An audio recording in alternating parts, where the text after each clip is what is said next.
السلام علیکم ناظرین، جیسا کہ آپ جانتے ہیں کہ ہماری سیریز چل رہی ہے اقوال زرعی کا انسائیکلوپیڈیا۔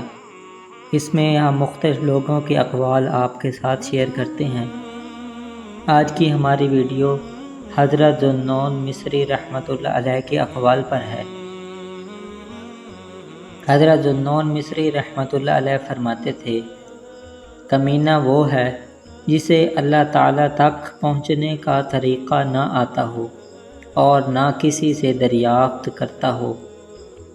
جس معدہ میں کھانا بھرا ہو اس میں حکمت جاگزیں نہیں ہو سکتی۔ عارف کے ساتھ میل جول رکھنا اسی طرح ہے جس طرح اللہ تعالیٰ کے ساتھ میل جول رکھنا۔ وہ تمہاری باتوں کو برداشت کرتا ہے اور حلم اختیار کرتا ہے، کیونکہ وہ اخلاق خداوندی سے موصوف ہونا چاہتا ہے۔ عوام کی توبہ گناہوں سے ہوتی ہے اور خاص لوگوں کی توبہ غفلت سے ہوتی ہے۔ توبہ کی حقیقت یہ ہے کہ زمین باوجود اپنی فراخی کے تمہارے لیے اس قدر تنگ معلوم ہو کہ تجھے قرار حاصل نہ ہو، بلکہ تمہارا نفس بھی تمہارے لیے تنگ ہو جائے۔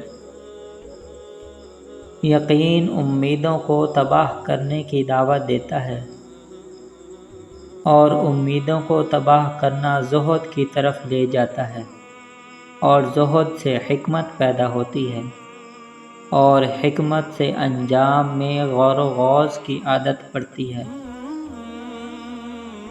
جس کا ظاہر اس کے باطن پر دلالت نہ کرے اس کے پاس مت بیٹھنا۔